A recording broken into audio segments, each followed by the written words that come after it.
Today we are going to see about engineering mechanics, lecture 1. So engineering mechanics is a basic subject of design, and most of the competitive examinations like GATE, GATE, TANSET and some other competitive examination engineering mechanics is a basics one to find out and to get a resolution of forces. So this is my first try on engineering subject, and later we are discussing a problem. So now we are going to discuss only about the basics of engineering mechanics. So let me discuss what is engineering mechanics. Engineering mechanics is a subject which deals with the static and dynamic motion of a body under the action of forces. It may be classified into rigid body mechanics, deformed body mechanics, and fluid mechanics. So now we are going to discover rigid body mechanics. When we are study about the deformed body mechanics, it is a SOM subject, that is strength of material subject. When we are studying the fluid mechanics subject, it is called FM, fluid mechanics and machinery subject. In some other university they are saying the fluid mechanics and machinery, in some other they are fluid mechanics. And what is concurrent forces? Is very important one. The concurrent forces, if number of forces acting on a same point, then the forces are to be said that it is concurrent forces. So let me assume that three forces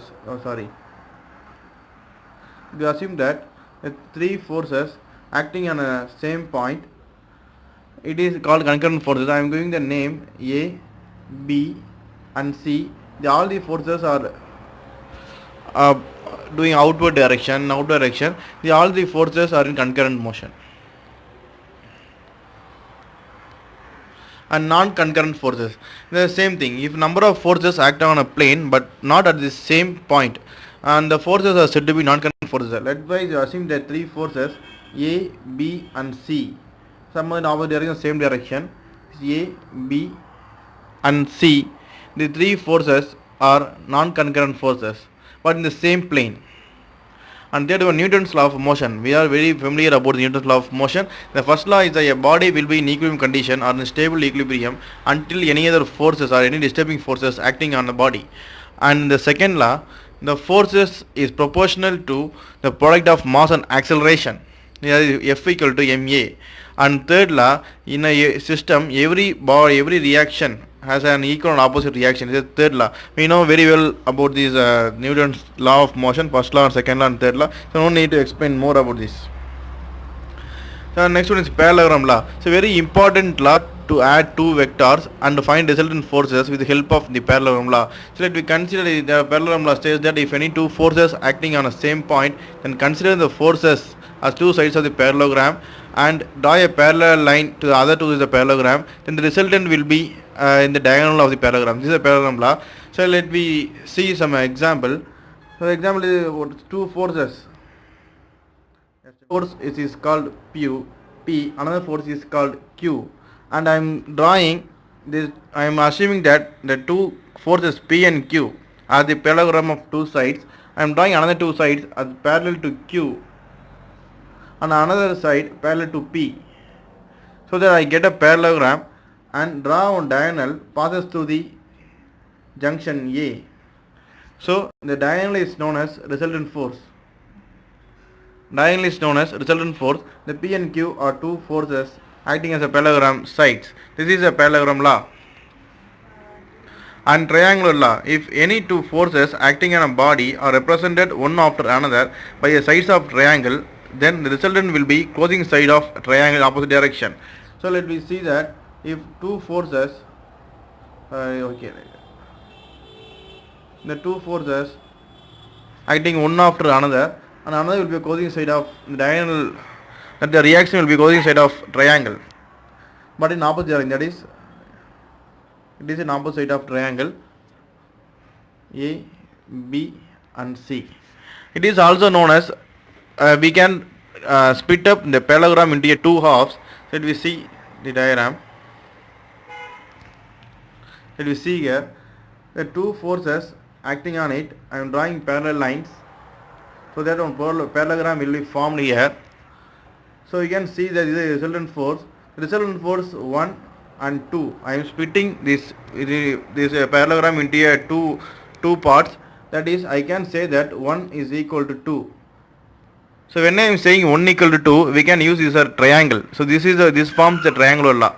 If two forces, one and in a two part, and the horizontal lines and vertical lines, and the third will be a triangular law. that is opposite diagonal will be in opposite direction. Next one, Polygon Law of Forces. In parallelogram and triangular law, only two forces can be added and the resultant force can be found. With the help of only we can find only two forces. That is, the resultant force can be found with only two forces. But Polygon law, we can be find resultant force with when we are having many number of forces. So likewise, we are seeing that the more number of forces are acting on it. Likewise, more number of forces acting on it. It is showing here. This one is A, B, C, and D. The four forces are acting on here. All the forces are outward direction. So I am going to do a Polygon law, that is one after another. This is known as tail to end fashion method. First I am drawing A. Just a minute. Just I am drawing A. Another okay, let me draw again. It is A, sorry, B, C, and D. So first one is A, another one is B, then another one is C, the next one is D. No space here to draw this. So let me come to again. So assume that this one is A.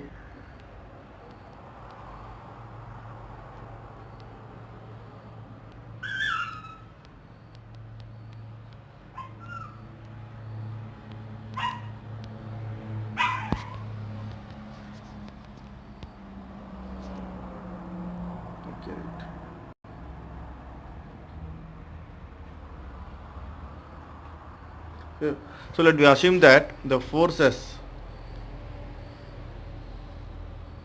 the four forces are acting here: A, B, C, and D. The closing side of polygon is known as resultant force. Resultant force R. Okay, right? Next is the principle of transmissibility. If a single force acting on a body in any direction, then the force has same magnitude along the line drawn in the direction of motion. This is known as the principle of transmissibility. Line drawn in the direction of motion is known as line of action. So let me know that this is a system or rigid body. I am applying one force here called F. So the F have a line of action in the direction of motion. So the same F acting in the line of action. Dotted line shows the line of action. This is called principle of transmissibility. And Lami's theorem. It is we know that in physics lab we have done that Lami's theorem. So if a body is in equilibrium condition under the action of only three forces, very important, only three forces, each force is proportional to the sine of the angle between the other two forces. So that we consider the three forces F1, F2, and F3 all are in equilibrium condition. So that each two forces having alpha, beta, and gamma.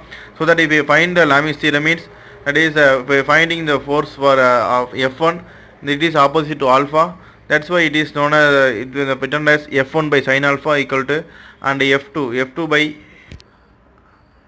sin beta equal to then F3 by sin gamma. So the nearby diagram shows that is a Polygon law of motion. That is a triangular law or Polygon law. They are drawn by one another method or tail to end fashion method. So that we find that the diagram is known as force Polygon method or a triangular method or Polygon law method. So everything is same. So we have what we have discussed, that is repeated here. And equilibrium. So when we say equilibrium means the resultant forces in a body is zero, it is equilibrium condition. So in the equilibrium may be defined or classified as static equilibrium and dynamic equilibrium. Okay.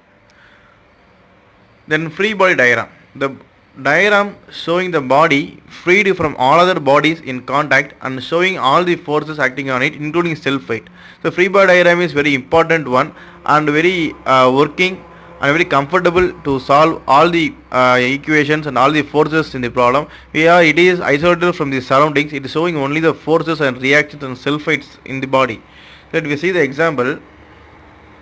So here you can see that in a building there is one pulley, left side and right side there is one pulley, and that the pulley is connected with the car. So that this is the actual diagram. The two men are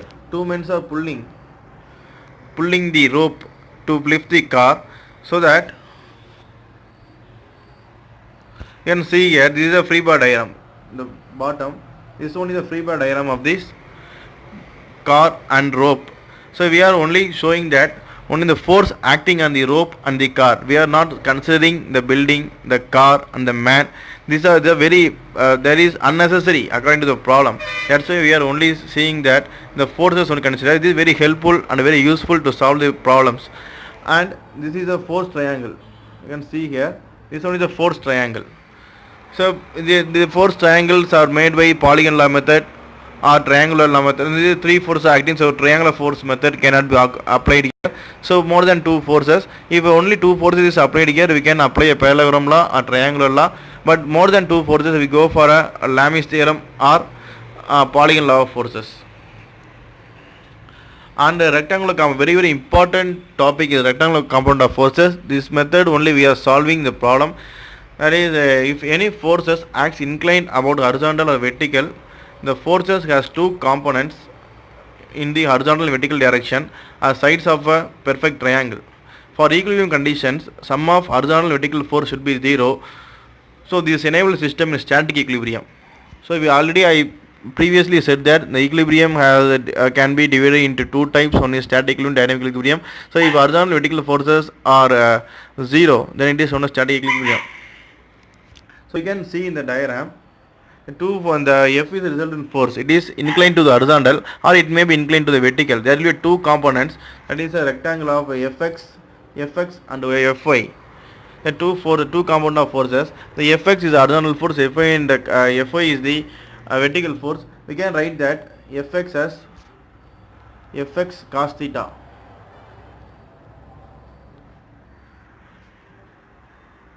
So Fx cos theta. I am writing that Fy as Fy sin theta.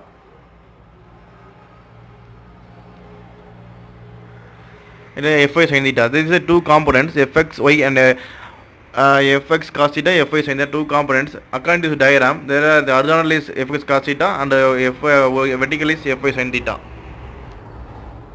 And the moment. So moment of a force about a point is defined as the force and the perpendicular distance of a point from the line of action of the force.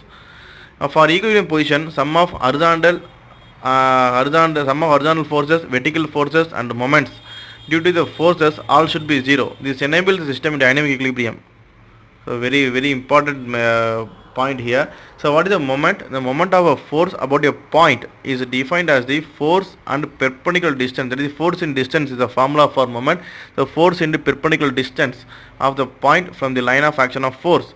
For equilibrium position, sum of horizontal forces, vertical forces and moments due to the forces all should be 0. This enables the system in dynamic equilibrium. So previously we see that if sum of horizontal and vertical force should be 0, it should be in static equilibrium.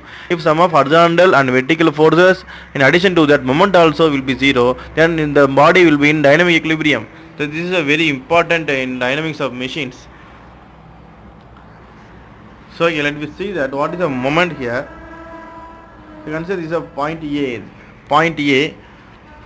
and the force is acting here. Then moment equal to, let we see that this one is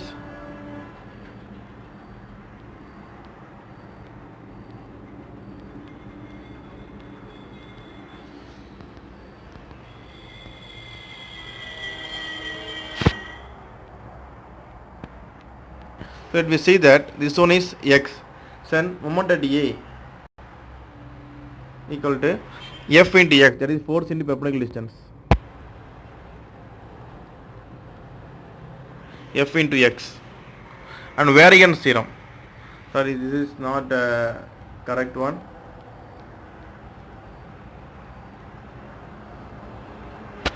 So the algebraic sum of moments of a system of coplanar forces about a moment center is equal to the moment of the resultant force about the same center. This is variance theorem.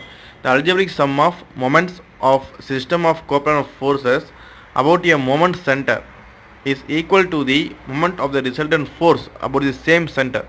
So it is saying that you can take any one point or resultant force center, you can multiply with the distance is equal to the sum of all the moments at the same point. It is equal. That is a variance theorem saying that. And couple two parallel forces equal in magnitude and opposite direction and separated by a definite distance are said to form a couple. That is, you can see here two forces F and F, both are equal and opposite, both are F and F, that is F1 and F2, that means F1 equal to F2.